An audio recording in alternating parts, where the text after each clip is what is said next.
प्यारे बच्चों, कैसे हैं आप सब। आज मैं आपके लिए लेकर आई हूँ एक नई कहानी का शीर्षक है सच्चाई का पता। एक बार की बात है, एक विद्यालय में बहुत से बच्चे पढ़ते थे। सभी बहुत अच्छे थे।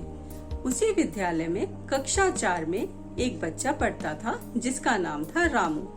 रामू पढ़ने लिखने में और खेल कूद में बहुत अच्छा था।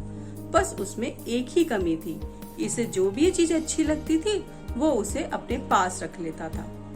एक दिन उसकी कक्षा के एक बच्चे का जन्मदिन था जिसका नाम सोहन था।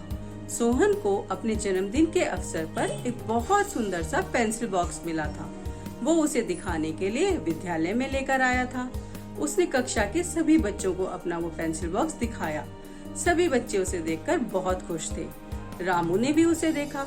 रामू ने उसे देखते ही मन में सोच लिया कि ये पेंसिल बॉक्स तो मेरे पास होना चाहिए।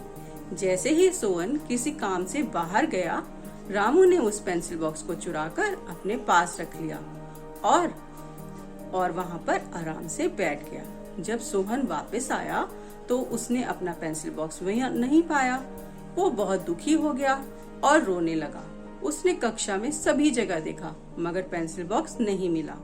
जब अध्यापिका जी कक्षा में आई तो उसने उन्हें भी बताया। अध्यापिका ने भी सारी कक्षा में देखा लेकिन किसी को कुछ भी नहीं मिल पाया। अब सभी खोज करने लगे मगर जो पेंसिल बॉक्स था वो तो किसी को मिल ही नहीं पा रहा था। सोहन बेचारा बहुत दुखी था। कक्षा अध्यापिका ने थोड़ी देर के लिए सोहन को वहाँ खड़ा करा और वो थोड़ी देर के लिए कक्षा से बाहर चली गई और फिर वहाँ से थोड़ी देर बाद प्रधानाध्यापिका को लेकर वापस आई। जब प्रधानाध्यापिका वहाँ आई तो उन्होंने सभी बच्चों को छोटी छोटी सी छड़ी दी और कहा कि आप ये सब छड़ियाँ अपने अपने बैग में रख लीजिए। कुछ समय बाद मैं फिर आऊंगी और ये सभी छड़ियाँ आपसे वापस ले लूंगी। ये छड़ियाँ जो हैं चमत्कारी छड़ियाँ हैं। जिस भी बच्चे ने पेंसिल बॉक्स चुराया होगा उसकी छड़ी 2 इंच बढ़ जाएगी। मैं छुट्टी के समय जो आपका आखिरी पीरियड होगा उसमें आकर सबकी छड़ी चेक करूंगी। सभी बच्चों ने वो छड़ियाँ ली और अपने बैग में रख ली। सभी बच्चों के मन में कोई चोर नहीं था, इसलिए कोई भी चिंतित नहीं था। अब रामू को डर लगने लगा। उसने सोचा कि अब तो मैं पकड़ा जाऊंगा, क्योंकि जब प्रधानाध्यापिका छड़ी चेक करने आएंगी तो वो मुझे जरूर पकड़ लेंगी, क्योंकि मेरी छड़ी तो 2 इंच बढ़ चुकी होगी। सभी बच्चे खेल के पीरियड में बाहर गए, लेकिन रामू वहाँ से वापस आकर उसने अपनी छड़ी को उठाया और उसे 2 इंच तोड़कर छोटा कर दिया। अब वो निश्चिंत था। उसने सोचा कि अब जो 2 इंच छड़ी बढ़ेगी वो बाकियों के बराबर ही हो जाएगी और मैं पकड़ा नहीं जाऊंगा। और वो खेलने में लग गया।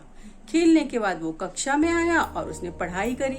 सारे पीरियड धीरे धीरे खत्म हो गए। जब आखिरी का पीरियड हुआ तो प्रधानाध्यापिका वापस आई। उन्होंने एक एक कर सभी की छड़ी वापस मांगी। जब उन्होंने सबकी छड़ियाँ मांगी तो उसमें रामू की जो छड़ी थी वो 2 इंच छोटी थी। प्रधानाध्यापिका ने कहा, रामू तुमने चुराया है ना पेंसिल बॉक्स। रामू ने कहा, नहीं नहीं, मेरी छड़ी तो बड़ी हो ही नहीं सकती। उन्होंने कहा, क्यों? रामू ने कहा कि क्योंकि मैंने उसे 2 इंच तोड़ दिया था। तो प्रधानाध्यापिका ने कहा कि तुमने उसे 2 इंच क्यों तोड़ दिया था? तो अब रामू को याद आया कि मैंने ये क्या कह दिया और वो फूट फूट कर रोने लगा। उसने कक्षा में सबसे माफी मांगी और दोबारा चोरी न करने के लिए कहा कि आज के बाद मैं कभी चोरी नहीं करूँगा। प्रधानाध्यापिका ने रामू को समझाया कि हमें अगर किसी की चीज अच्छी लगती है तो थोड़ी देर के लिए उसको मांगकर हम उसे यूज तो कर सकते हैं, लेकिन चुराकर उसे हमेशा के लिए रख लें ये गलत बात है। और उपहार में मिली हुई चीज तो सभी को प्रिय होती है। अगर तुम्हारी कोई चीज ले लेगा तो तुम्हें भी दुख होगा। ऐसा कहकर प्रधानाध्यापिका ने रामू को समझाया। रामू को अब अपनी गलती समझ आ गई थी। उसने वो पेंसिल बॉक्स सोहन को वापस कर दिया। सोहन ने भी उसे माफ कर दिया।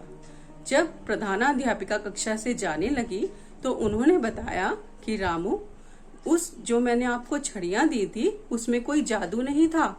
मैं ये देखना चाहती थी कि चोरी किसने की और मुझे पता था कि जिसने चोरी की होगी वो 2 इंच छड़ी को तोड़ देगा और उसी की छड़ी छोटी होगी, और तुमने ऐसा ही किया और तुम पकड़े गए। कोई भी गलत काम जो होता है वो एक ना एक दिन पकड़ा ही जाता है, इसलिए हमें कभी भी कोई भी गलत काम नहीं करना चाहिए। तो कैसी लगी ये कहानी आपको? अच्छी लगी ना? आप भी इस सीख को याद रखिएगा और अपने दोस्तों को भी बताइएगा। ये कहानी अपने छोटे बहन भाइयों और कक्षा में सुनाइएगा और शिक्षा भी जरूर बताइएगा कि हमें कभी भी कोई गलत काम नहीं करना चाहिए। अब हम यहीं पे धन्यवाद करते हैं। Bye bye everyone.